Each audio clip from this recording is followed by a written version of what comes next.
ಓಂ ಶ್ರೀನಿವಾಸಾಯ ನಮಃ. ಈ pre marriage ಮತ್ತು ಪೋಸ್ಟ್ ಮ್ಯಾರೇಜ್ ಕೌನ್ಸೆಲಿಂಗ್ ಇದರ ಕುರಿತಾಗಿ ನಾವು ಕೂಡ ಒಂದಷ್ಟು ಅವಲೋಕನ ಮಾಡಬೇಕು ಅಂತ ನಾವು ತೊಡಗಿ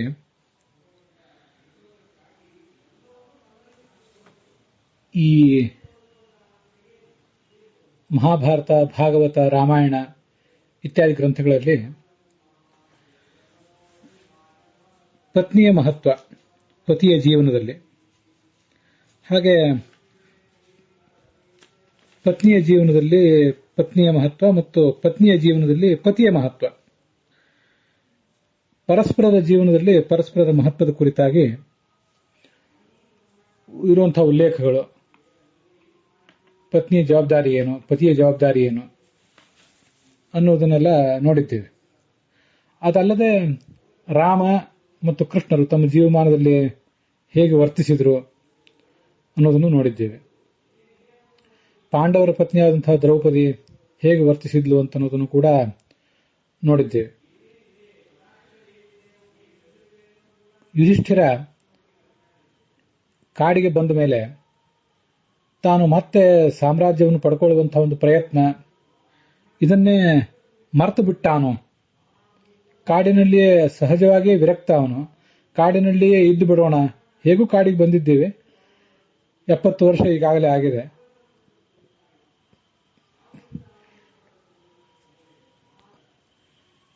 ಕಾಡಿಗೆ ಬಂದಾಗ 70 ವರ್ಷ ಆಗಿರಲಿಲ್ಲ ಅವರಿಗೆ, ಸುಮಾರು 56, 54 ವಯಸ್ಸು, 57 ವಯಸ್ಸು ಇದೆಲ್ಲ ಆಗಿತ್ತು.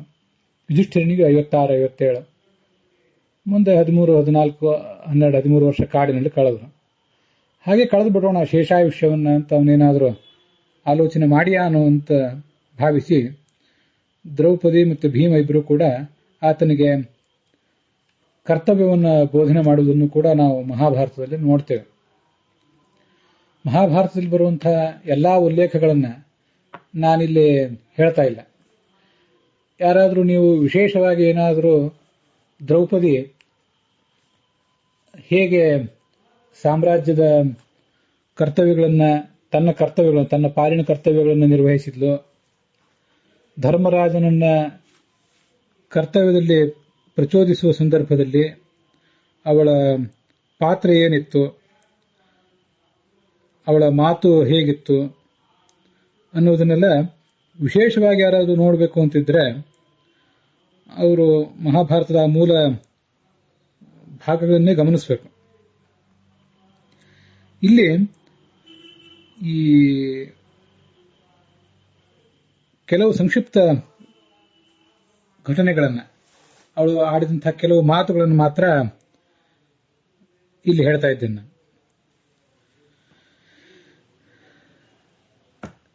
ಇವೆಲ್ಲ ಹೀಗೆ ಕೃಷ್ಣ ರಾಮ ಹೇಗೆ ಬದುಕಿದ್ರು, ಪಾಂಡವರು ಹೇಗೆ ಬದುಕಿದ್ರು ಅಂತ ಅನ್ನೋದನ್ನೆಲ್ಲ ನಾವು ನೋಡಿದ್ದೇವೆ. ಆ ಬಳಿಕದ ಇತಿಹಾಸದಲ್ಲೂ ಕೂಡ ಅನೇಕ ಜನ ರಾಜರು ಹೇಗೆ ಬದುಕಿದ್ರು, ಅನೇಕ ರಾಜರು ಬದುಕಿರಬಹುದು, ಜನಸಾಮಾನ್ಯರು ಬದುಕಿರಬಹುದು, ಅವರೆಲ್ಲ ಹೇಗೆ ಬದುಕಿದ್ರು ಅಂತ ಅನ್ನೋದನ್ನು ನಾವು ಇತಿಹಾಸದಲ್ಲಿ ನೋಡ್ತೇವೆ. ಹೇಗೆ ಬದುಕಬಾರದು ಅನ್ನೋದಕ್ಕೆ ಉದಾಹರಣೆಯಾಗಿ ಬದುಕಿದವರು ಇದ್ದಾರೆ. ಆ ಉದಾಹರಣೆಗಳು ನಮಗೆ ಬೇಡ. ಶ್ರೇಷ್ಠವಾದ ಜೀವನವನ್ನು ನಡೆಸಿದವರ ಉದಾಹರಣೆಗಳು, ಅವರ ಜೀವಮಾನದಲ್ಲಿಯೂ ಕೂಡ ಜಗಳ ಇತ್ಯಾದಿ ಎಲ್ಲವೂ ಇದ್ದೇ ಇದ್ದಿರಬಹುದು. ರಾಮ ಸೀತೆಯರು ಜಗಳಾಡಿದ್ರು, ಕೃಷ್ಣ ರುಕ್ಮಿಣಿಯರು ಕೂಡ ಜಗಳಾಡಿದ್ರು.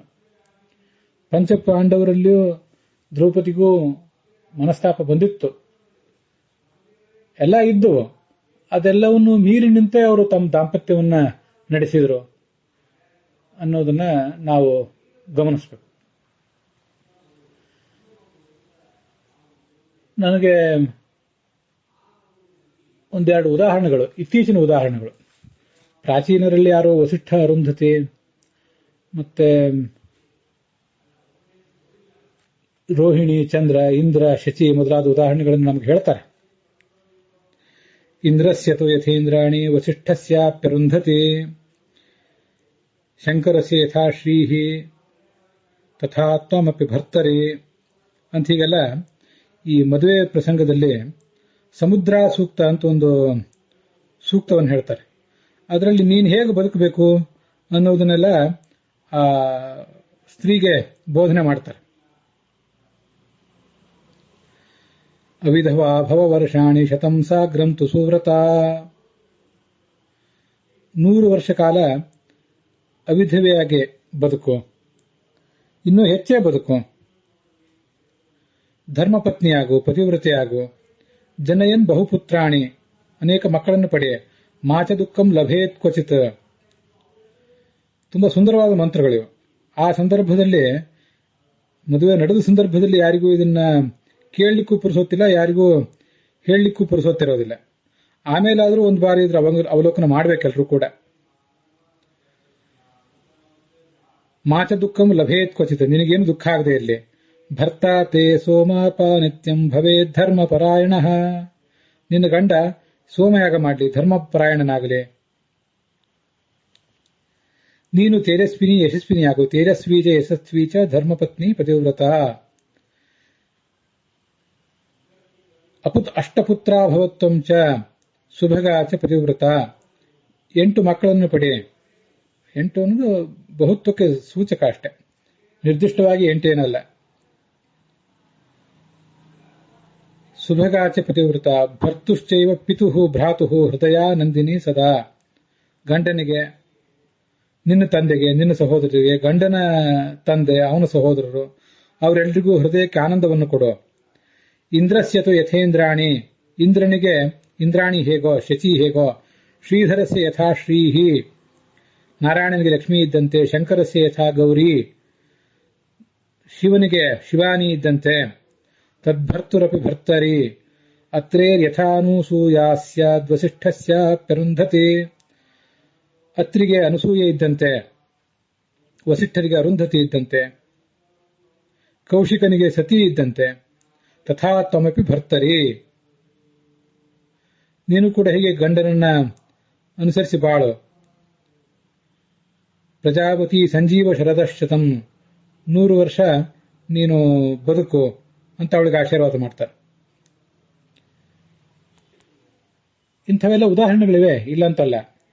ನಮ್ಗೆ ಅನೇಕ ಬಾರಿ ಏನಾಗ್ತದಂದ್ರೆ, ಅವ್ರ್ಯಾರೋ ದೇವತೆಗಳು ಋಷಿಗಳು ಹಾಗೆ ಬದುಕಿದ್ರೆ ಮನುಷ್ಯರು ಹಾಗೆ ಬದುಕುವುದು ಸಾಧ್ಯವಾ ಅಂತ ಅನಿಸಿಬಿಡ್ತದೆ. ಇವತ್ತು ಗಂಡ ಹೆಂಡತಿ ಇಬ್ರು ಕೂಡ ದೀರ್ಘಕಾಲ ಬದುಕಿರುವುದೇ ಒಂದು, ಜೊತೆಗೂಡಿ ಬದುಕಿರುವುದೇ ಒಂದು ದೊಡ್ಡ ಸಾಧನೆ ಅಂತ ಆಗಿಬಿಟ್ಟದೆ. ಅಷ್ಟು ಮಟ್ಟಿಗೆ ಕಲಹಗಳು, ವಿಚ್ಛೇದನಗಳು ಇವೆಲ್ಲ ಹೆಚ್ಚುತ್ತಾ ಇವೆ. ನಾನು ಈಗಾಗಲೇ ಹೇಳಿದೆ, ಆಧುನಿಕ ಕಾಲದ ಒಂದೆರಡು ಉದಾಹರಣೆಗಳು, ತೀರಾ ಇತ್ತೀಚೆಗೆ ಬೇರ್ಪಟ್ಟಂತಹ ಒಂದೆರಡು ಜೋಡಿಗಳ ಬಗ್ಗೆ ನನಗೆ ನೆನಪಿಗೆ ಬರ್ತಿರ್ತದೆ. ನಮ್ಮ ಕನ್ನಡದವರೇ ಆದಂಥ ನಿಘಂಟು ತಜ್ಞ ಪ್ರೊಫೆಸರ್ ವೆಂಕಟ ಸುಬ್ಬಯ್ಯನವರಿದ್ರು. ಅವರು ತೀರ್ಕೊಂಡ್ರು. ಅವ್ರ ಪತ್ನಿ ಒಂದು 4-5 ವರ್ಷದ ಹಿಂದಲೇ ತೀರ್ಕೊಂಡಿದ್ರು. ವೆಂಕಟ ಸುಬ್ಬಯ್ಯ ಅವರಿಗೆ ಸುಮಾರು 20-22ನೇ ವಯಸ್ಸಿಗೆ ಮದುವೆ ಆಗಿದೆ. ಅವರು 107-109 ವರ್ಷಗಳ ಕಾಲ ಬದುಕಿದ್ರು. ಅವರ ಪತ್ನಿ ಅವರು ಗಂಡ ತೀರ್ಕೊಳ್ಳೋದಕ್ಕಿಂತ ಮುಂಚೆ ಒಂದು 4-5 ವರ್ಷಗಳ ಮೊದಲು ತೀರ್ಕೊಂಡ್ರು. ಅದನ್ನ ಲೆಕ್ಕ ಹಾಕಿದೆ ನಾನು. ಸುಮಾರು 22ನೇ ವಯಸ್ಸಿಗೆ ಅವ್ರ ಮದುವೆ ಆಯಿತು. 107-108ನೇ ವಯಸ್ಸಿನವರೆಗೆ ಅದು ಬದುಕಿದ್ರು ವೆಂಕಟ ಸುಬ್ಬಯ್ಯನವರು. ಆದರೆ ಪತ್ನಿಯನ್ನು ಒಂದು 3-4 ವರ್ಷ ಮೊದಲೇ ಕಳ್ಕೊಂಡಿದ್ರು. ಸುಮಾರು 83-84 ವರ್ಷದ ದಾಂಪತ್ಯ ಆಗ್ತದೆ ಅವರು. ನನಗೆ ಆಶ್ಚರ್ಯ ಅನಿಸಿತು. ಅನೇಕ ಜನ 83-84 ವರ್ಷ ಬದುಕಿರುವುದೇ ಇಲ್ಲ. ಅಂತ ಒಂದು ವೆಂಕಟ ಸುಬ್ಬಯ್ಯ ಅವರು ದೀರ್ಘವಾದಂಥ ದಾಂಪತ್ಯವನ್ನು ಬದುಕಿದ್ರಲ್ಲ. ಆಮೇಲೆ ಪಾಶ್ಚಾತ್ಯ ದೇಶದಲ್ಲಿ ಇಂಗ್ಲೆಂಡ್ ದೇಶದ ರಾಣಿ ಇದ್ದಾರೆ, 2ನೇ ಎಲಿಜಬೆತ್. ಆ ರಾಣಿಗೆ 20ನೇ ವಯಸ್ಸಿಗೆ ಮದುವೆ ಆಯಿತು. ಅವ್ರಿಗೀಗ 95 ವಯಸ್ಸು, ಇನ್ನೂ ರಾಣಿಯಾಗಿದ್ದಾರೆ. 20ನೇ ವಯಸ್ಸಿಗೆ ಮದುವೆ ಆಯಿತು. ಸುಮಾರು 26-27ನೇ ವಯಸ್ಸಿಗೆ ರಾಣಿ ಪದವಿಗೆ ಅವ್ರು ಏರಿದರು. ಒಂದು 3-4 ಜನ ಮಕ್ಕಳು ಅವರಿಗೆ. ಅವ್ರ ಗಂಡನು ಕೂಡ ಈಗ ಒಂದು 2-3 ತಿಂಗಳಾಯಿತು ತೀರ್ಕೊಂಡು, ರಾಜ್ಕುಮಾರ ಫಿಲಿಪ್ಸ್. ಸುಮಾರು 74-75 ವರ್ಷದ ದಾಂಪತ್ಯ ಅವರು ಬದುಕಿದ್ರು. ವೆಂಕಟ ಸುಬ್ಬಯ್ಯ ಅವ್ರ ದಾಂಪತ್ಯಕ್ಕಿಂತ ಸ್ವಲ್ಪ ಕಡಿಮೆ. ಇನ್ನು ಕೆಲವರು ಇನ್ನೂ ಹೆಚ್ಚು ಬದುಕಿದ್ದಿರಬಹುದು. ಪೇಪರ್ನಲ್ಲಿ ವರದಿ ಆಗಿದ್ದನ್ನು ಹೇಳಿದೆ. 70 ವರ್ಷ ಬದುಕಿದವರು, 60 ವರ್ಷ, 50 ವರ್ಷ ಬದುಕಿದವರು, ದಾಂಪತ್ಯ ನಡೆಸಿದವ್ರದೆಲ್ಲ ಉದಾಹರಣೆಗಳನ್ನು ಈಗೊಂದು 4-6 ತಿಂಗಳಲ್ಲಿ ನೋಡಲಿಕ್ಕೆ ನಮ್ಮ ಸಂಪರ್ಕದಲ್ಲಿದ್ದವರು ಪತ್ರಿಕೆಗಳಲ್ಲಿ ವರದಿ ಆಗಿದ್ದನ್ನು ನಾನು ನೋಡಿದೆ. ನಮಗೆ ಇಂದ್ರ, ಶಚಿ, ವಸಿಷ್ಠ, ಅರುಂಧತಿ, ಅತ್ರಿ, ಅನಸೂಯ ಅವರು ಎಲ್ಲ ಉದಾಹರಣೆಗಳೇ, ಇಲ್ಲ ಅಂತಲ್ಲ. ಸುಮಾರು 75 ವರ್ಷ, 73, 74 ವರ್ಷಗಳ 74-75 ವರ್ಷಗಳ ಕಾಲ ರಾಜಕುಮಾರ ಫಿಲಿಪ್ಸ್ ಮತ್ತೆ 2ನೇ ಎಲಿಜಬೆತ್ ದಂಪತಿಗಳಾಗಿದ್ರಲ್ಲ. ಪಾಶ್ಚಾತ್ಯ ದೇಶ ಆದ್ರೆ ಏನಾಯ್ತು ಅಂತ ಅವ್ರು ದಂಪತಿಗಳಾಗಿದ್ರಲ್ಲ. ರಾಣಿ ಆದ್ರಿಂದ ಅನೇಕ ಥರದ ಶಿಷ್ಟಾಚಾರಗಳು, ಕಟ್ಟುಪಾಡುಗಳು ಇವೆಲ್ಲ ಇರ್ತವೆ ಅವರಿಗೆ. ಅಂತಂದ್ರೆ ಎಲ್ಲದರ ನಡುವೆ ನೋವು, ನಲಿವು ಜೀವಮಾನದಲ್ಲಿ ಅವರು ಕೂಡ ಅನುಭವಿಸಿರ್ಬೇಕು. ಅನೇಕ ಥರದ ಜಗಳಗಳು ಅವರಲ್ಲೂ ಆಗಿದ್ದಿರಬೇಕು. ಯಾವುದು ತೀರಾ ರಾಣಿಯೇ ಆದ್ರಿಂದ, ರಾಜಕುಮಾರನೇ ಆದ್ರಿಂದ ತೀರಾ ಸುಲಲಿತವಾಗಿಯೇ ಸುಖವಾಗಿಯೇ ಜೀವನ ನಡೆದಂತೆ ಯಾರು ಏನು ಭ್ರಮಿಸಬೇಕಾಗಿಲ್ಲ. ಅನೇಕ ಥರದ ಜಗಳಗಳು, ಸಮಸ್ಯೆಗಳು, ಗೌರವ, ಮನೆತನದ ಗೌರವ ಇತ್ಯಾದಿಗಳನ್ನು ಪಾಲನೆ ಮಾಡೋದು, ಮತ್ತಾರು ಸೊಸೆಯನ್ನು ಕಳ್ಕೊಂಡದ್ದು, ಮೊಮ್ಮಕ್ಕಳು ಯಾರೋ ರಾಜ್ಯದ ಆ ರಾಜಕುಮಾರ ಅನ್ನೋ ಪದವಿನೇ ಬಿಟ್ಟು ಜನಸಾಮಾನ್ಯರಂತೆ ನಾನು ಬದುಕ್ತೀನಿ ಅಂತ ಹೊರಡುವ ಪ್ರಯತ್ನ ಮಾಡಿದ್ದು, ಇಷ್ಟೆಲ್ಲದರ ನಡುವೆ ಬದುಕಿದ್ರು ಎಲಿಜಬೆತ್, 2ನೇ ಎಲಿಜಬೆತ್. ಕೇವಲ ಇಂಗ್ಲೆಂಡ್ ಅಲ್ಲ, ಇಂಗ್ಲೆಂಡು, ಕೆನಡಾ ಮತ್ತು ಕೆಲವು ವೆಸ್ಟ್ ಇಂಡೀಸ್ ದ್ವೀಪಗಳು, ಹೀಗೆ ಸುಮಾರು 15 ದೇಶಗಳಿಗೆ ರಾಣಿಯು, ಮತ್ತು ಆಸ್ಟ್ರೇಲಿಯಾಕ್ಕೂ ಕೂಡ.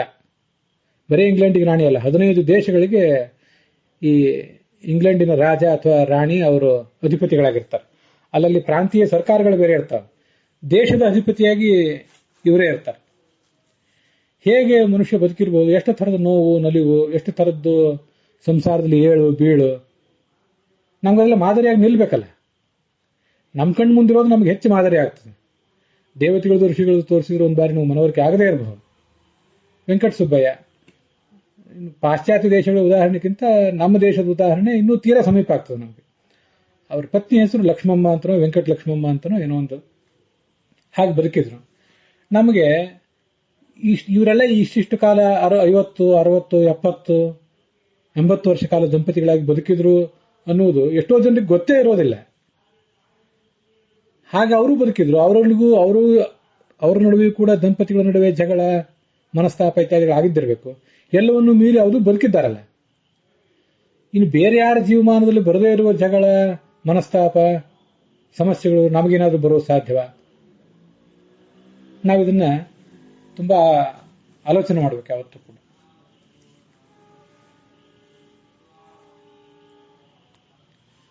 ದಾಂಪತ್ಯಕ್ಕೆ ಪ್ರವೇಶ ಮಾಡ್ತಾ ಇರುವಂತಹ ವಧೂವರರು ಅಥವಾ ದಾಂಪತ್ಯ ಪ್ರವೇಶ ಮಾಡಿ ಆದ್ಮೇಲೆ ಅವರು ಒಂದು ಬಾರಿ ಪೂರ್ವಾವಲೋಕನ ಮಾಡ್ಕೊಳ್ಳುವಂಥ ಪ್ರಸಂಗ ಬರಬಹುದು. ಅಂಥ ವಧೂವರರೇ ಆಗಲಿ, ಅಲ್ಲಿ ಎಲ್ಲ ಕಡೆನೂ ಕೂಡ ನಮಗೆ ಒಟ್ಟಾರೆ ಜೀವನಕ್ಕೆ, ಇಡೀ ಜೀವನದ ಒಂದು ದೃಷ್ಟಿಕೋನ ನಮ್ದು ಹೇಗಿರಬೇಕು ಅಂತ ಅನ್ನೋದ್ರ ಬಗ್ಗೆನೇ ಈಗ ನಾನು ಮುಂದೆ ಹೇಳುವಂತಹ ಮಾತುಗಳು ಅನ್ವಿತ ಆಗ್ತವೆ.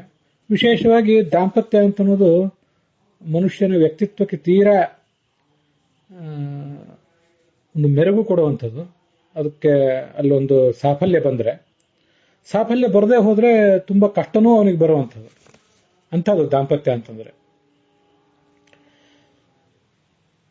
ಈ ಮಹಾಭಾರತದಲ್ಲಿ ಅನುಶಾಸನ ಪರ್ವದಲ್ಲಿ, ಆಶ್ವಮೇಧಿಕ ಪರ್ವದಲ್ಲಿ ಒಬ್ಬ ಸಿದ್ಧನ ಉಪದೇಶ ಇದೆ.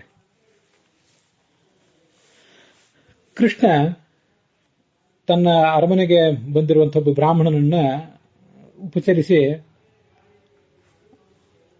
ಏನಾದ್ರು ಧರ್ಮೋಪದೇಶ ಮಾಡಿ ಅಂತ ಕೇಳ್ತಾನೆ.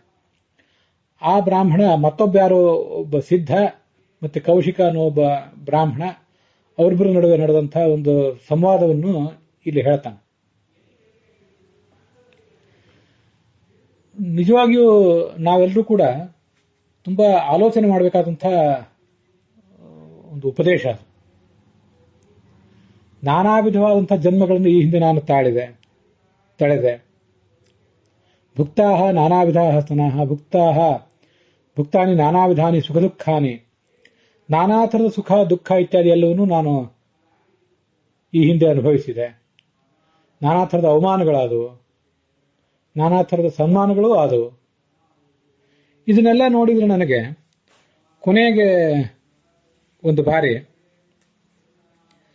ವಿರಕ್ತಿ ಮೂಡಿತು ಅಂತಾನೆ ಆ ಸಿದ್ಧ. ಪುನಶ್ಚ ಮರಣಂ ಪುನಃ ಪುನಶ್ಚೈವ ಜನನಂ ಮಾತರೋ ವಿವಿಧಾಹ ದೃಷ್ಟಾಹ ಪಿತರಶ್ಚ ಪೃಥಕ್ ವಿಧಾಹ. ಅನೇಕ ಜನ ತಾಯಂದಿರನ್ನು ನೋಡಿದ್ದೇನೆ, ಅನೇಕ ಜನ ತಂದೆ ಅಂದಿರನ್ನು ನೋಡಿದ್ದೇನೆ. ಸುಖಾನಿಚ ವಿಚಿತ್ರಾಣಿ, ನಾನಾ ಥರದ ಸುಖಗಳನ್ನು ನಾನು ಅನುಭವಿಸಿದ್ದೇನೆ. ಪ್ರಿಯೈರ್ ವಿವಾಸ, ಅನೇಕ ಬಾರಿ ನಮ್ಮ ಪ್ರೀತಿ ಪಾತ್ರರಾದವ್ರನ್ನ ಕಳ್ಕೊಳ್ಳುವ ಪ್ರಸಂಗ ಬಂದಿದೆ. ಅಪ್ರಿಯರಾದವರ ಸಹವಾಸ ಬಂದಿದೆ. ಬಂಧು ಜನರಿಂದ ಅವಮಾನಗಳಾಗಿವೆ. ಅವಮಾನ ಸುಕಷ್ಟಾಶ್ಚ ಪರತಃ ಸ್ವಜನಾತ್ ತಥಾ. ನಾನಾ ಥರದ ಸಮಸ್ಯೆಗಳೆಲ್ಲ ನಮಗೆ ಬಂದೇ ಇವೆ. ತತಃ ಕದಾಚಿನ್ ನಿರ್ವೇದಾತ್ ನಿರಾಕಾರಾಶ್ರಿತೇನ ಚ ಲೋಕತಂತ್ರಂ ಪರಿತ್ಯಕ್ತಂ ದುಃಖಾರ್ಥೇನ ಭೃಷಮ್ಮಯ. ಕೊನೆಗೆ ಈ ಎಲ್ಲಾ ಸುಖ ದುಃಖಗಳನ್ನೆಲ್ಲ ಒಂದು ಬಾರಿ ನೋಡಿ ನನಗೆ ಈ ಲೌಕಿಕ ವ್ಯವಹಾರಗಳನ್ನೇ ಪೂರ್ಣವಾಗಿ ಪರಿತ್ಯಾಗ ಮಾಡಬೇಕು ಅಂತ ಕಂಡಿತ್ತು. ಅಂತ ಒಂದು ನಿರ್ವೇದ ನನಗೆ ಬಂದಿತ್ತು. ತತಃಸಿದ್ಧಿರಿಯಂ ಪ್ರಾಪ್ತ ಪ್ರಸಾದ ಆತ್ಮನೋಮಯ.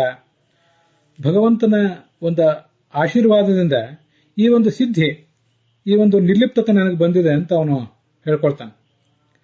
ನಾನು ಈ ಮಾತುಗಳನ್ನು ಯಾಕೆ ಉದ್ಧರಿಸ್ತಿದ್ದೇನೆ ಅಂದ್ರೆ, ಪ್ರತಿಯೊಬ್ಬರು ಕೂಡ ಈ ವಿವಾಹ ದಾಂಪತ್ಯಕ್ಕೆ ಕಾಲಿಡುವವರು ಅಥವಾ ದಾಂಪತ್ಯವನ್ನು ಮುಂದುವರಿಸಿರುವವರು ಅಂತವರು, ನಾನು ಈಗಾಗಲೇ ಹೇಳಿದೆ.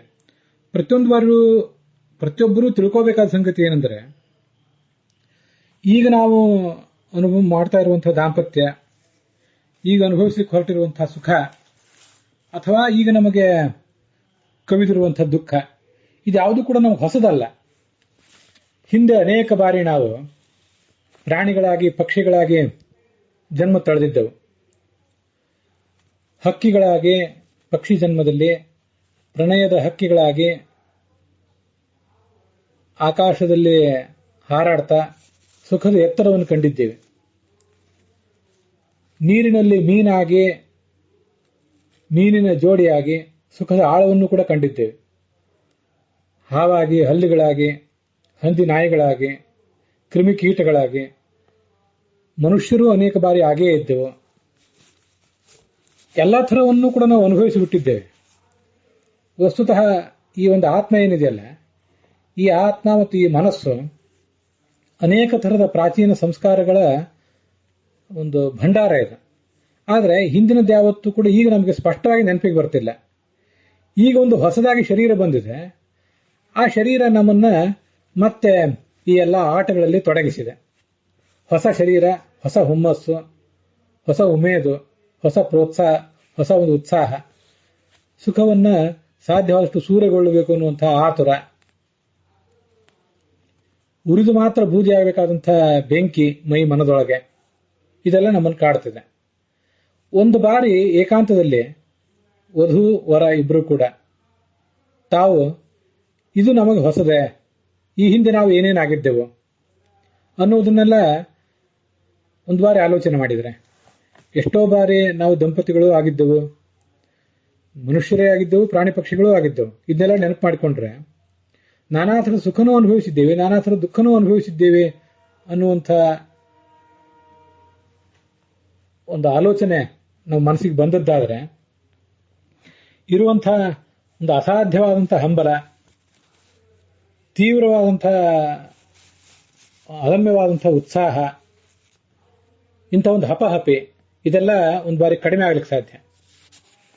ನಾನು ಹೇಳುವುದು ನಿಮ್ಮಲ್ಲಿ ಕೆಲವರಿಗೆ ಇದು ಕೆಲವರಿಗೆ ವಿಚಿತ್ರವಾಗಿ ಕಾಣಿಸಬಹುದು. ನಾವಿವತ್ತು ಮನುಷ್ಯನಾಗಿ ಹುಟ್ಟಿದ ಮೇಲೆ, ಗಂಡಾಗಲಿ ಹೆಣ್ಣಾಗಲಿ, ಯಾವುದೇ ಥರದ ಸುಖಗಳನ್ನ ಅನುಭವಿಸಬೇಕು ಅಂತ ಹಗಲುಗನಸುಗಳನ್ನ ಕಾಣ್ತೇವೆ. ಅದರಲ್ಲಿ ಕೆಲವು ನನಸಾಗ್ತವೆ, ಕೆಲವು ನನಸಾಗೋದಿಲ್ಲ. ಒಂದು ಬಾರಿ ಏಕಾಂತದಲ್ಲಿ ಕೂತ್ಕೊಂಡು ನಾವು ಹಿಂದೆ ನಾಯಿ ಆಗಿದ್ದು ಸುಖ ಅನುಭವಿಸಿದ್ದು, ಹಂದಿಯಾಗಿ ಸುಖ ಅನುಭವಿಸಿದ್ದು, ಇದನ್ನೊಂದು ಬಾರಿ ಮನಸ್ಸಿನಲ್ಲಿ ತಂದುಕೊಳ್ಳೋಣ.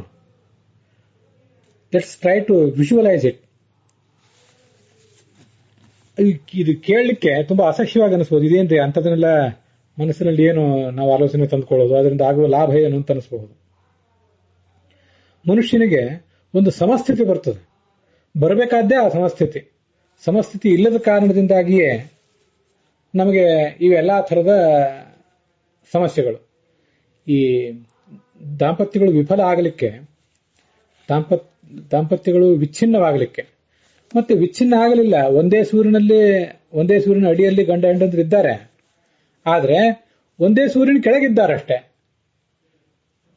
ದೈಹಿಕವಾಗಿ ಒಂದೇ ಇದ್ದಾರೆ, ಆದರೆ ಮಾನಸಿಕವಾಗಿ ಮಾತ್ರ ವಿಚ್ಛಿನ್ನರೇ ಆಗಿದ್ದಾರೆ. ತೀರಾ ವಿಚ್ಛೇದನವೆಂದರೆ ದೈಹಿಕವಾಗಿಯೂ ಮಾನಸಿಕವಾಗಿಯೂ ಭೌತಿಕವಾಗಿಯೂ ವಿಚ್ಛಿನ್ನರೇ ಆಗಿಬಿಟ್ರೆ ಪೂರ್ಣ ಪ್ರಮಾಣದ ವಿಚ್ಛೇದ. ಅದಿಲ್ಲ, ಒಂದೇ ಸೂರ್ಯನ ಕೆಳಗಿದ್ದಾರೆ, ದೈಹಿಕವಾಗಿ ವಿಚ್ಛಿನ್ನರಾಗಿಲ್ಲ, ಭೌತಿಕವಾಗಿ physically not divorced but mentally divorced long ago ಅಂತ ಪರಿಸ್ಥಿತಿ ಇದ್ರೆ ಇವಕ್ಕೆಲ್ಲ ಏನು ಕಾರಣ? ಅತಿಯಾದಂತಹ ನಿರೀಕ್ಷೆಗಳು. ಗಂಡನಿಗೆ ಹೆಂಡತಿಯಿಂದ ಅತಿಯಾದಂತಹ ನಿರೀಕ್ಷೆ, ಹೆಂಡತಿಗೆ ಗಂಡನಿಂದ ಅತಿಯಾದಂತಹ ನಿರೀಕ್ಷೆ. ನಾನಾ ಥರದ ಕನಸುಗಳನ್ನೆಲ್ಲ ಮನುಷ್ಯ ಕಂಡುಕೊಂಡಿರ್ತಾನೆ.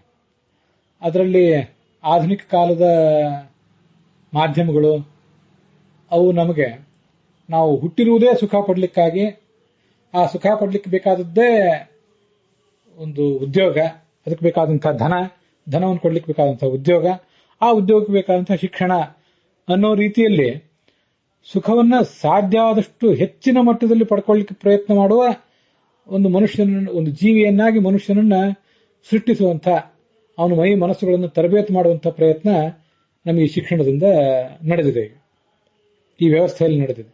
ಹೀಗಿರುವಾಗ ಪ್ರತಿಯೊಬ್ಬನಿಗೂ ಕೂಡ ಅದೊಂದೇನೋ ಹಿಂದೆಂದೂ ಇಲ್ಲದ ಅತ್ಯದ್ಭುತವಾದದ್ದೇನೋ ಸಿಕ್ಕಿಬಿಡ್ತದೆ ಅನ್ನುವಂಥ ಹಂಬಲ, ಶರೀರದಲ್ಲಿ ಅಂತ ಅಸಾಧ್ಯವಾದಂಥ ಹಂಬಲ, ಅಂತ ಯೌವನ, ಅವೆಲ್ಲವೂ ಕೂಡ ಏನು ಕನಸುಗಳನ್ನು ಕಂಡಿರ್ತಾರೆ, ಸುತ್ತಮುತ್ತಲಿನ ಪರಿಸರ ಮಾಧ್ಯಮಗಳು ಏನು ಕನಸನ್ನು ನಮ್ಮಲ್ಲಿ ಬಿತ್ತಿರ್ತವೆ, ವಾಸ್ತವಿಕವಾಗಿ ಆ ಸಂಸಾರದ ನೀರಿಗೆ ಇಳಿದಾಗ ಅಲ್ಲಿ ಅವು ಏನು ಪರಿಣಾಮ ಆಗ್ತದೆ, ವಾಸ್ತವಿಕವಾಗಿ ಅಲ್ಲಿ ಏನಿದೆ ಏನಿಲ್ಲ ಅಂತ ಅನ್ನೋದು ಗೊತ್ತಾದಾಗ ಒಂದಿಷ್ಟು ನಿರಾಸೆ ಆಗ್ತದೆ.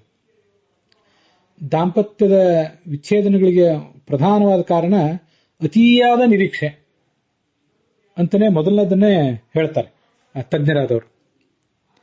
ನಮಗೆ ನಾನೀಗಾಗಲೇ ಹೇಳಿದ್ದೆ ಆಶ್ವಮೇಧಿಕ ಪರ್ವದ ಸಿದ್ಧನ ಉಪದೇಶ ಅಂತ ಹೇಳಿ, ನಾವು ಏನನ್ನು ನಿರೀಕ್ಷಿಸ್ಲಿಕ್ಕೆ ಸಾಧ್ಯ?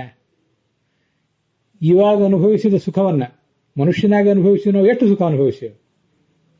ನಮ್ಮ ದೇಹಕ್ಕೆ ಇರುವಂತಹ ಮಿತಿ ಎಷ್ಟು? ನಮ್ಮ ಕಾಲ ಮನುಷ್ಯನಾಗಿ ಹುಟ್ಟಿದಾಗ ಅವನಿಗೆ ಸಾಮಾಜಿಕ, ರಾಜಕೀಯ, ಧಾರ್ಮಿಕ ನಿರ್ಬಂಧಗಳು, ಕೌಟುಂಬಿಕ ನಿರ್ಬಂಧಗಳು, ಏನೇನೋ ನಿರ್ಬಂಧಗಳು. ಅವನಿಗೆ ಯಾವುದೇ ನಿರ್ಬಂಧ ಇಲ್ಲದೆ ಪ್ರಾಣಿಗಳಾಗಿ, ಪಕ್ಷಿಗಳಾಗಿ, ಕ್ರಿಮಿಕೀಟಗಳಾಗಿ ಎಗ್ಗಿಲ್ಲದೆ ಸುಖ ಅನುಭವಿಸಿದ್ದೇವೆ. ಈ ಹಿಂದೆ ಅನುಭವಿಸಿ ದಣಿದಿದ್ದೇವೆ, ದೈಹಿಕವಾಗಿ ಮಾನಸಿಕವಾಗಿ ಸತ್ತಿದ್ದೇವೆ. ಮತ್ತೆ ಶರೀರ ಬಂದಿದೆ, ಮತ್ತೆ ಅಷ್ಟೇ ಪ್ರಮಾಣದ ಉತ್ಸಾಹ. ಯಾವಾಗ ಸುಖವನ್ನು ಅನುಭವಿಸಿ ಏನೋ ಸಿಕ್ಕಿತ್ತು, ಯಾವಾಗ ಸಿಗ್ತದೋ ಇಲ್ಲೋ ಅನ್ನುವಂಥ ಹಂಬಲ. ಒಂದು ಬಾರಿ ಹಿಂದೆ ನಾವು ಈಗೇನು ಅನುಭವಿಸ್ಲಿಕ್ಕೆ ಹೊರಟಿದ್ದೇವೆ, ಈಗೇನು ನಿರೀಕ್ಷೆ ಇಟ್ಕೊಂಡಿದ್ದೀವಿ, ಈಗೇನು ಆಕಾಂಕ್ಷೆ ಇಟ್ಕೊಂಡಿದ್ದೀವಿ, ಇದೆಲ್ಲವನ್ನೂ ಕೂಡ ಹಿಂದೆ ಅನುಭವಿಸಿಯೇ ಇದ್ದೇವೆ. ತೀರಾ ಹೊಸದೇನು ಅಲ್ಲ ಇದು. ಸನ್ನಿವೇಶ ಬೇರೆ, ಪಾತ್ರಗಳು ಬೇರೆ, ಕಾಲ ಬೇರೆ, ದೇಶ ಬೇರೆ, ಇಷ್ಟೇ. ಅದರ ಹೊರತಾಗಿ ಅನುಭವಿಸುವ ಸುಖ ಹಿಂದೆ ಎಲ್ಲ ಅನುಭವಿಸಿದ್ದೆ, ಹೊಸದೇನು ಅಲ್ಲ ಅನ್ನುವಂಥ ಎಚ್ಚರ ಇದ್ರೆ ಅತಿಯಾದ ನಿರೀಕ್ಷೆಗಳು, ಅತಿಯಾದ ಆಕಾಂಕ್ಷೆಗಳು ಇರೋದಿಲ್ಲ. ಸುಖ ಎಲ್ಲಿಂದ ಬರಬೇಕು? ಮನುಷ್ಯನಿಗೆ ತನ್ನೊಳಗಿಂದ ಬರಬೇಕು. ಗಂಡ ಹೆಂಡತಿಗೆ ಸುಖವನ್ನು ಕೊಡ್ಲಿಕ್ಕಾಗೋದಿಲ್ಲ. ಎಲ್ಲಾ ಥರದ ಸುಖ, ನಾನು ಕೇವಲ ಲೈಂಗಿಕ ಸುಖ ಹೇಳಲಿಲ್ಲ. ಸುಖ, ನೆಮ್ಮದಿ, ಒಂದು ಭದ್ರತೆ ಗಂಡ ಹೆಂಡತಿ ಕೊಡಬೇಕಿಲ್ಲ ಅಂತಲ್ಲ, ಹೆಂಡತಿ ಗಂಡನಿಗೆ ಕೊಡಬೇಕಿಲ್ಲ ಅಂತಲ್ಲ. ಗಂಡ ಹೆಂಡತಿಗೆ ಸುಖ, ನೆಮ್ಮದಿ, ಭದ್ರತೆ ಕೊಡಬೇಕು ಅಂತಿದ್ರೆ ಅವಳಿಗೊಂದು ರಿಸೆಪ್ಟಿವಿಟಿ ಬೇಕು ಹೆಂಡತಿಗೆ. ಹಾಗೆ ಹೆಂಡತಿ ಗಂಡನಿಗೆ ಸುಖ, ನೆಮ್ಮದಿ, ಒಂದು ಭದ್ರತೆ ಏನಾದರೂ ಕೊಡಬೇಕು ಅಂತಿದ್ರೆ ಅವನಿಗೂ ಒಂದು ರಿಸೆಪ್ಟಿವಿಟಿ ಬೇಕು. ಕೊಡುವವರಿಗೆ ಕೊಡುವ ಶಕ್ತಿ ಎಷ್ಟಿದೆ ಅನ್ನೋದಕ್ಕಿಂತ ತಗೊಳ್ಳುವವರಿಗೆ ಎಷ್ಟು ಶಕ್ತಿ ಇದೆ ಅಂತ ಅನ್ನೋದೇ ಮುಖ್ಯ. ಯಾವತ್ತು ತಗೊಳ್ಳುವವರ ಶಕ್ತಿ ಹೆಚ್ಚಾದಾಗ ಕೊಡುವವರ ಶಕ್ತಿ ಕಡಿಮೆ ಆದರೂ ಕೂಡ ಆಗ ಸುಖ ಅಂತನ್ನೋದು ತಾನಾಗೇ ಸಿಗ್ತದೆ ಮನುಷ್ಯನಿಗೆ, ನೆಮ್ಮದಿ ಅನ್ನೋದು ತಾನಾಗೇ ಸಿಗ್ತದೆ, ಭದ್ರತೆ ಅನ್ನೋದು ತಾನಾಗೇ ಸಿಗ್ತದೆ. ತಗೊಳ್ಳುವವರ ಶಕ್ತಿ ಹೆಚ್ಚಾದಾಗ ನಮ್ಮ ತಗೊಳ್ಳುವ ಶಕ್ತಿಯ ರಿಸೆಪ್ಟಿವಿಟಿಯ ಕಾರಣದಿಂದಾಗಿ ನಾವೇ ಅವರಿಗೆ ಕೊಡಬಹುದಾದದ್ದು ಇನ್ನೂ ಹೆಚ್ಚಾಗ್ತದೆ. ಅದು ಹೊರತಾಗಿ ನಮ್ಮಲ್ಲಿ ಆಕಾಂಕ್ಷೆಗಳು, ನಿರೀಕ್ಷೆಗಳೇ ಹೆಚ್ಚಾಗಿಬಿಟ್ಟಿವೆ. ರಿಸೆಪ್ಟಿವಿಟಿ ನಮ್ಮಲ್ಲಿ ಕಡಿಮೆ ಅಂತಾದಾಗ ಕೊಡುವ ಶಕ್ತಿನೂ ಕಡಿಮೆ ಆಗ್ತದೆ. ಅವೆರಡಕ್ಕೂ ಪರಸ್ಪರ ಸಂಬಂಧ ಇದೆ. ಹಾಗೆ ಕಡಿಮೆ ಆದಾಗ ಕೊಡುವ ಶಕ್ತಿ ಕಡಿಮೆ ಆಯಿತು, ಮತ್ತೆ ನೆಮ್ಮದಿಯನ್ನು ನಮ್ಮಲ್ಲೇ, ಭದ್ರತೆಯನ್ನು ನಮ್ಮಲ್ಲೇ, ಸುಖವನ್ನು ನಮ್ಮಲ್ಲಿಯೇ ಹುಡ್ಕೊಳ್ಳುವಂತಹ ಅವಕಾಶಗಳು ಕಡಿಮೆ ಆದವು. ತೀರದ ಆಕಾಂಕ್ಷೆಗಳು, ವಿಫಲವಾದಂತಹ ನಿರೀಕ್ಷೆಗಳು ಅವೆಲ್ಲ ಸೇರಿ ಸ್ಫೋಟಕ್ಕೆ ಕಾರಣ ಆಗ್ತವೆ. ದಾಂಪತ್ಯ ಸ್ಫೋಟಕ್ಕೆ, ಅಸಮಾಧಾನಕ್ಕೆ ಕಾರಣ ಆಗ್ತವೆ. ಇದ್ರ ಬಗ್ಗೆ ಹೀಗೊಂದು ಗಮನ ಇರಬೇಕು ನಮಗೆ. ಕೊನೆಗೂ ಸಿಗಬೇಕಾದದ್ದು ಸುಖ ನಮ್ಮೊಳಗಿಂದ, ನೆಮ್ಮದಿ ನಮ್ಮೊಳಗಿಂದ ಅನ್ನೋದು ಗಂಡ ಹೆಂಡತಿಗೆ ಇಬ್ಬರಿಗೂ ಎಚ್ಚರ ಇದ್ದರೆ ಅವ್ರಿಗೆ ಕೊಡುವ ಶಕ್ತಿ ಹೆಚ್ಚಾಗ್ತದೆ. ಇಬ್ಬರಿಗೂ ಆ ಎಚ್ಚರ ಇದ್ದರೆ ತಾನಾಗಿಯೇ ನೆಮ್ಮದಿ ಅಂತ ಅನ್ನೋದು ಹರಿದು ಬರ್ತದೆ. ಅತಿಯಾದ ನಿರೀಕ್ಷೆ, ಆಕಾಂಕ್ಷೆ ಇವೆಲ್ಲ ಸಲ್ಲದು. ಮನುಷ್ಯನಿಗೆ ಇರ್ತವೆ, ಎಲ್ಲಿರೋದಿಲ್ಲ. ಪ್ರಾಣಿಗಳಲ್ಲಿ ಬಿಟ್ರೆ ಪ್ರಾಣಿಗಳದು ಅಷ್ಟು ಮನಸ್ಸು ಅಷ್ಟು ಸಂಕೀರ್ಣ ಅಲ್ಲ. ಆಹಾರ, ನಿದ್ರಾ, ಭಯ, ಮೈಥುನ ಇವಿಷ್ಟೆಲ್ಲ ಪ್ರಾಣಿಗಳಿಗೆ ಇದ್ದೇ ಇರ್ತವೆ, ಮುಗಿಸ್ಕೊಂಡು ಹೋಗ್ತವೆ. ಮನುಷ್ಯನ ಮನಸ್ಸು ತುಂಬಾ ಸಂಕೀರ್ಣ. ಅವನ ಧಾರ್ಮಿಕ ಭಾವನೆಗಳು, ಅವನ ಲೈಂಗಿಕ ವ್ಯಕ್ತಿತ್ವ ಅದೆಲ್ಲವೂ ತುಂಬಾ ಸಂಕೀರ್ಣ. ಹೀಗೆಲ್ಲ ಇರೋದ್ರಿಂದ ಅನೇಕ ಥರದ ವೈಫಲ್ಯಗಳು ಜೀವಮಾನದಲ್ಲೂ ಬರಬಹುದು. ಪ್ರೇಮ, ಕಾಮಗಳ ಬಗ್ಗೆ ಅನೇಕ ಥರದ ಭ್ರಮೆಗಳು ಇರಬಹುದು. ಇವೆಲ್ಲನೂ ಇದ್ದಿರಬಹುದು, ಇಲ್ಲ ಅಂತಲ್ಲ. ಆದ್ರೂ ಹಿಂದೆನೂ ಇವೆಲ್ಲ ಇದ್ದೇವೇ ಇದ್ವು, ಈಗೇನು ಹೊಸದಾಗಿ ಬಂದಿಲ್ಲ. ಇವೆಲ್ಲವನ್ನು ಮೀರಿ ನಾವು ಬದುಕಬೇಕು ಅಂತ ಅನ್ನೋದು ಯಾರ್ಯಾರನ್ನೋ ನೋಡಿ ನಾವು ಕಲಿಬೇಕಾಗಿದೆ. ಅನೇಕ ದೇವಾನುದೇವತೆಗಳೇ ಜಗಳಾಡಿದ್ದನ್ನ ನಾವು ನೋಡ್ತೇವೆ. ಮುನಿಸು, ಸಿಟ್ಟು, ಸೆಡವು ಎಲ್ಲರಲ್ಲೂ ಇದ್ದೇ ಇದೆ. ಭಗವಂತನು ಕೂಡ ಇಲ್ಲಿ ಅವತಾರ ಮಾಡಿ ಬಂದಾಗ ಅದನ್ನು ತೋರಿಸಿದ್ದಾನೆ. ಮತ್ತೆ ವ್ಯತ್ಯಾಸಗಳು ದಂಪತಿಗಳಲ್ಲಿ ಒಂದು ತೀವ್ರವಾದಂತಹ ವ್ಯತ್ಯಾಸ ಯಾವತ್ತೂ ಇದ್ದೇ ಇರ್ತದೆ. ಭಿನ್ನ ಭಿನ್ನವಾದ ಪರಿಸರದಲ್ಲಿ ಹುಟ್ಟಿದವರು, ಮತ್ತೆ ಭಿನ್ನ ಭಿನ್ನವಾದಂತಹ ಅಭಿಪ್ರಾಯಗಳನ್ನು ಹೊತ್ತು ಬಂದವರು, ಸಂಸ್ಕಾರಗಳನ್ನು ಹೊತ್ತು ಬಂದವರು ಈಗ ಒಟ್ಟಿಗೆ ಕೂಡಿದ್ದಾರೆ. ಎಲ್ಲಾ ಥರದ ಭಿನ್ನತೆಗಳನ್ನು ಮರೆತು ಅವರು ಬದುಕಿಯಾರು ಹೇಗೆ? ಆ ವ್ಯತ್ಯಾಸಗಳೆಲ್ಲ ಇದ್ದೇ ಇರ್ತವೆ. ಅಷ್ಟೆಲ್ಲ ವ್ಯತ್ಯಾಸಗಳ ನಡುವೆನೇ ಅವರು ಬಾಳಬೇಕಾಗಿದೆ. ನಾನು ಕೆಲವು ಜನರನ್ನು ಮಾತಾಡಿಸಿದಾಗ ಹೀಗೆ ಹೇಳೋದು, 7 ಜನ್ಮಕ್ಕೂ ನೀವೇ ನನ್ನ ಗಂಡ ಆಗಬೇಕು, 7 ಜನ್ಮಕ್ಕೆ ನೀನೇ ನನ್ನ ಹೆಂಡತಿ ಆಗಬೇಕು ಅಂತ ಕೆಲವರು ಮಾತಾಡ್ಕೊಳ್ತಿರ್ತಾರಲ್ಲ. ಅದೇನು ಶಾಸ್ತ್ರ ಸಮ್ಮತ ಏನಲ್ಲ. ನಾವ್ಯಾರು ಶಿವಪಾರ್ವತಿಯರಲ್ಲ, ಕೃಷ್ಣ ರುಕ್ಮಿಣಿಯರಲ್ಲ, ವಸಿಷ್ಠ ಅರುಂಧತಿಯರೂ ಅಲ್ಲ. ಆದ್ರೂ ನಾವು ಹೀಗೆ ಮಾತಾಡ್ಕೊಳ್ತಾ ಇರ್ತೇವೆ. ಕೆಲವು ಬಾರಿ ಕೆಲವು ಭ್ರಮೆಗಳು ಜೀವನದ ಆರಂಭದಲ್ಲಿ, ಯೌವನದ ಆರಂಭದಲ್ಲಿ ಇದ್ದಂತಹ ಭ್ರಮೆಗಳೆಲ್ಲ ಸರಿದು ಹೋದ ಮೇಲೆ, ಹೌದು ನೀನೇ ನನ್ನ ಗಂಡ ಆಗಬೇಕು, ಇಲ್ಲ ಅಂತಲ್ಲ. ಒಬ್ರು ಮಹಿಳೆ ತನ್ನ ಗಂಡನಿಗೆ ಹೇಳಿದ ಮಾತಿದು, ನೀವೇ ನನ್ನ ಗಂಡ ಆಗಬೇಕು, ಇಲ್ಲ ಅಂತಲ್ಲ. ಆದರೆ with all the necessary alterations, ಕೆಲವು ನಿಮ್ಮಲ್ಲಿ ಬದಲಾವಣೆಗಳಾಗಬೇಕು. ಆ ಬದಲಾವಣೆಗಳ ಜೊತೆಗೆ ನೀವೇ ನನ್ನ ಗಂಡನಾಗಬೇಕು ಅಂತ ಅವಳ ನಿರೀಕ್ಷೆ. ಹೌದು ನೀನೇ ನನ್ನ ಹೆಂಡತಿ ಆಗಬೇಕು, ಆದರೆ ಈ ಹೇಗಿದೆಯಲ್ಲ ಹೀಗೆ ಅಲ್ಲ, ಕೆಲವು ಬದಲಾವಣೆಗಳು ನಿನ್ನಲ್ಲೂ ಆಗಬೇಕು ಅಂತ ಇವನು ನಿರೀಕ್ಷೆ ಮಾಡೋದು. ಆಯ್ತು, ದೇವರು ಒಂದು ವೇಳೆ ತಥಾಸ್ತು ಅಂತೇಳಂದು ಈ ಹುಡುಗಿ ಬಯಸಿದ ಬದಲಾವಣೆಗಳೊಂದಿಗೆ ಅದೇ ಹುಡುಗನನ್ನು ಗಂಡರನ್ನಾಗಿ ಕೊಟ್ಟ ಅವಳಿಗೆ ಅಂತ ತಿಳ್ಕೊಳ್ಳೋಣ. ಹಾಗೇನೆ ಅವ್ರು ಬದುಕಿದ್ರು.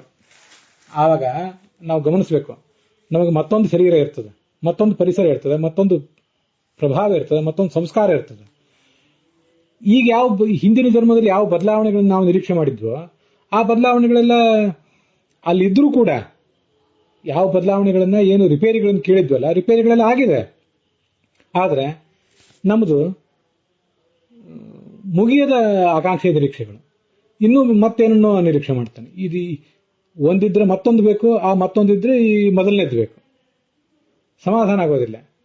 ಏನೇನೇನೋ ನಿರೀಕ್ಷೆ ಮಾಡ್ತಾನೆ ಹೋಗ್ತಾನೆ, ಅದು ಮುಗಿಯುವಂಥದ್ದೇ ಅಲ್ಲ.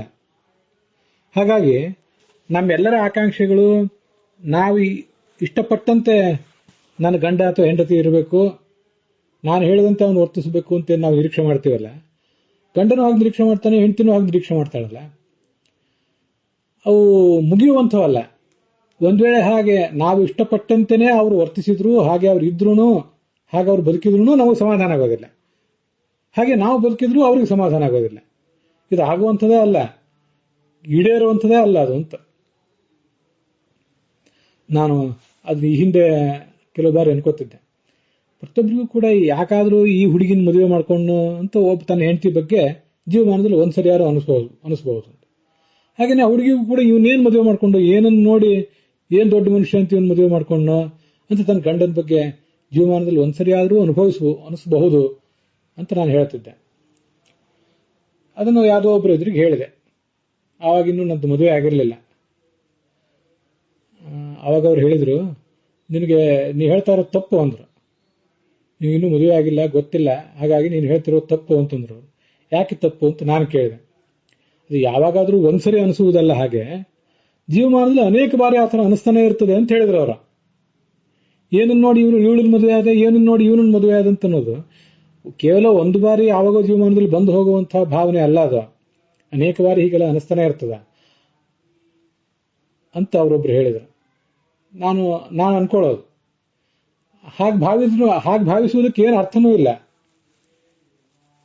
ಹಾಗಾದ್ರೆ ಹೇಗೆ ನಾವು ಅಪೇಕ್ಷೆ ಪಡ್ತೇವೆ ಹಾಗೆ ಅವರಿದ್ರು, ಅವ್ರು ಹೇಗೆ ಅಪೇಕ್ಷೆ ಪಡ್ತಾರೆ ಹಾಗೆ ನಾವಿದ್ರು, ಅದಕ್ಕೊಂದು ಕೊನೆಯೇ ಇಲ್ಲ. ನಾವು ಅಪೇಕ್ಷೆ ಪಟ್ಟಂತ ಬದಲಾವಣೆಯನ್ನ ಮಾರ್ಪಾಡು ಅವ್ರು ಮಾಡ್ಕೊಂಡ್ರು ಕೂಡ ನಾವು ಇನ್ನೊಂದೇನನ್ನೋ ಬಯಸ್ತೇವೆ. ನಮ್ಮ ಜೀವನ ಇರೋದು ಹೀಗೆ. ಇದನ್ನು ನಾವು ಒಂದು ಬಾರಿ ಏಕಾಂತದಲ್ಲಿ ಕೂತ್ಕೊಂಡು ಆಲೋಚನೆ ಮಾಡಬೇಕು. ನಮಗೆ ನಾವೇ ಮಾಡ್ಕೊಳ್ಳುವಂತಹ ಒಂದು ಥೆರಪಿ ಇದು. ಮದುವೆ ಮಾಡ್ಕೊಳ್ಳಕ್ಕೆ ತಯಾರಾಗಿರುವಂತಹ ಹುಡುಗ ಹುಡುಗಿಯರು ಮಾಡ್ಕೋಬೇಕು. ಮದುವೆ ಮಾಡ್ಕೊಂಡಾದ್ಮೇಲೆ ಸಿಂಹಾವಲೋಕನ ಅಂತ ಹೇಳ್ತಾರಲ್ಲ, ಅಲ್ಲಿ ಮಾಡಬೇಕು. ಸಿಂಹಾವಲೋಕನ ಮಾಡಿಕೊಳ್ಳುವುದು ಅಂದ್ರೆ ನಾವು ನಡೆದು ಬಂದ ದಾರಿಯನ್ನ ಅವಲೋಕನ ಮಾಡ್ಕೊಳ್ಳೋದು. ಈ ಜನ್ಮದಲ್ಲಿ ನಾವು ನಡೆದು ಬಂದ ದಾರಿ, ಹಿಂದಿನ ಜನ್ಮದಲ್ಲಿ ನಾವು ಸಾಗಿ ಬಂದಂತ ದಾರಿ, ಅದನ್ನೆಲ್ಲವನ್ನೂ ಒಂದು ಬಾರಿ ಅವಲೋಕನ ಮಾಡಿಕೊಂಡ್ರೆ ನಾವಿನ್ನು ಮುಂದೆ ಹೇಗೆ ಬದುಕಬೇಕು ಅನ್ನೋದ್ರ ಬಗ್ಗೆ ಮನುಷ್ಯನಿಗೊಂದು ಎಚ್ಚರ ಬರ್ತದೆ. ಅದನ್ನ ಅವನು ದಂಪತಿಗಳಾದವ್ರು ಮಾಡ್ಕೋಬೇಕು. ಭಾವಿ ದಂಪತಿಗಳು ಮಾಡ್ಕೋಬೇಕು. ಮದುವೆ ಮಾಡ್ಕೊಂಡು ಅನೇಕ ವರ್ಷಗಳಾದ ನಂತರವೂ ಕೂಡ ಮೇಲಿದ ಮೇಲೆ ಅಂತಹ ಒಂದು ಥೆರಪಿ ಮನುಷ್ಯ ಮಾಡ್ಕೋತಾ ಇರಬೇಕು. ಮುಂದಿನ ಜನ್ಮಕ್ಕೂ ಕೂಡ ಉಪಯುಕ್ತ ಆಗುವಂತಹ ಒಂದು ಥೆರಪಿ ಅದು. ನಾನು ಇದನ್ನು ಆವಾಗಿಂದಲೂ ಹೇಳ್ತಾನೆ ಇದ್ದೇನೆ. ಅಂತಹದೊಂದು ಥೆರಪಿ ಮಾಡ್ಕೊಂಡದ್ದಾದ್ರೆ ಈ ಜೀವ ಹಿಂದೆ ಎಲ್ಲವನ್ನೂ ಕಂಡಾಗಿದೆ. ಎಲ್ಲಾ ಥರದ ಸುಖ, ದುಃಖ, ಸಂಕಟ, ನೋವು, ವಿರಹ ಎಲ್ಲವನ್ನೂ ಕಂಡಾಗಿದೆ. ಈ ಹೊಸದಾಗಿ ಇಲ್ಲಿ ಏನ್ ಮಾಡುವುದಿದೆ? ಅತಿಯಾದ ನಿರೀಕ್ಷೆಗಳು, ಅತಿಯಾದ ಆಕಾಂಕ್ಷೆಗಳಿಂದ ನಮಗೆ ಸಿಗುವುದೇನು? ಒಂದು ಸಮಸ್ಥಿತಿ ಇದ್ದರೆ ಜೀವನ ಅಂತ ಅನ್ನೋದೊಂದು ಭಗವಂತನ ಸೇವೆಗೆ, ಸಮಾಜದ ಸೇವೆಗೆ ಇರುವಂತಹ ಒಂದು ಅವಕಾಶ ಇದು. ಈ ಜೀವನ, ದಾಂಪತ್ಯ ಜೀವನ ಅಂತ ಎಚ್ಚರ ಇದ್ದರೆ ಸುಖಿಯಾಗಿ ಬದುಕ್ತಾನೆ. ಇಲ್ಲದೆ ಹೋದ್ರೆ ತೀವ್ರವಾದಂಥ ತೊಂದರೆಗೆ ಈಡಾಗ್ತಾನೆ ಅವನು ಅನ್ನೋದನ್ನ ನಾವು ತಿಳ್ಕೊಳ್ಬೇಕು. ಇದ್ರ ಬಗ್ಗೆ ಇನ್ನೂ ಕೆಲವು ಮಾತುಗಳನ್ನು ಹೇಳುವುದಿದೆ. ಇನ್ನು ಮುಂದೆ ಅವುಗಳನ್ನು ಹೇಳ್ತೇನೆ.